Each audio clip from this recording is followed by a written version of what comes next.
चोली में कैसे हो डबल डबल हो गइल बारा कब चोली में कैसे हो बढ़ता भतार जब बढ़ता हमारा पता चलत नहीं के हो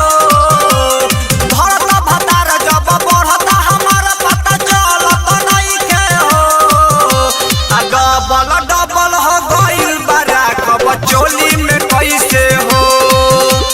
डबल डबल हो गइल बारा कब चोली में कैसे हो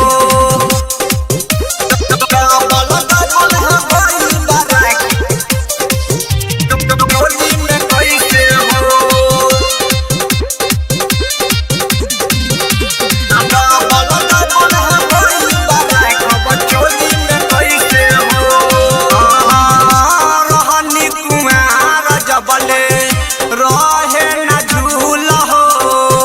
गवन के रतिया से जाता हमरो फूल हो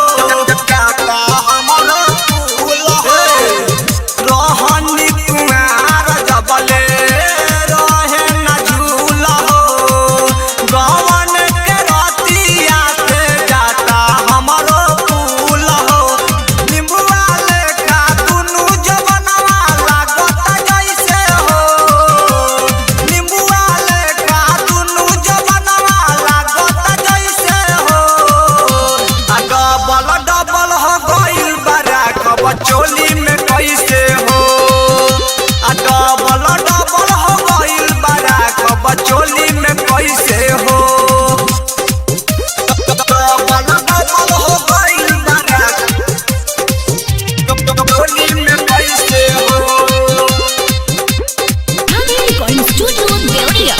डबल डबल हो गइल बारा कब चोली में कैसे हो सजिया परतिया में करे परेशानी देहिया के हमारा पूरा करे पानी पानी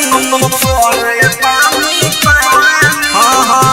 सजिया परतिया में करे परेशानी देहिया के पूरा हमारा करे पानी पानी नाग नदियन पूरा बदनवा लागत ऐठे हो नाग नदियन पूरा बदनवा लागत ऐठे हो डबल डबल हो गइल बारा कब चोली में कैसे हो डबल डबल हो गइल बारा कब चोली में कैसे हो डबल डबल हो गइल बारा चोली में कैसे हो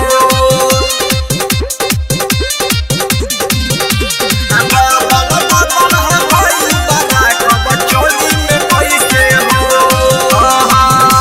राइटर श्याम के हम मानव नाही बतिया बीती बेमिसाल के धर केला देख छतिया केला देख छतिया राइटर श्याम के हम मानव नाही बतिया बीती बेमिसाल के धर केला देख छतिया चंदन पंकज के संगवा हमहू रहब कैसे हो संदीप सोनेलाल के संगवा हमहू रहब कैसे हो डबल डबल हो गइल बारा कब चोली